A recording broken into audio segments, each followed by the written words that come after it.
Welcome to BSR news ప్రేక్షకులు నమస్కారం. 2 రోజులుగా ఎడతెరిపి లేకుండా కురుస్తున్న వర్షాలకు నదులు కాలువలు పొంగి పొర్లుతున్నాయి.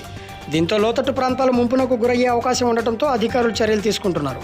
కాగా ప్రముఖ పుణ్యక్షేత్రం సఖినేటిపల్లి మండలం అంతర్వేదిలోని లక్ష్మీ నరసింహస్వామి దేవాలయం జలామయమైంది. వరద నీటిలో ఉన్న చేపలను స్థానికులు రోడ్లపై వలలు వేసి పట్టుకుంటున్నారు.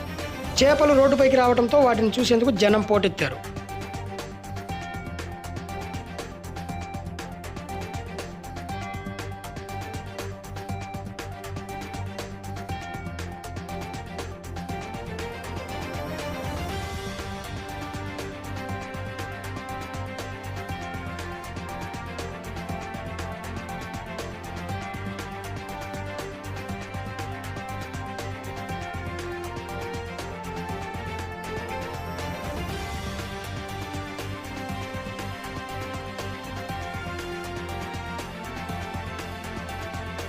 చూస్తూనే ఉండండి బిఎస్ఆర్ న్యూస్.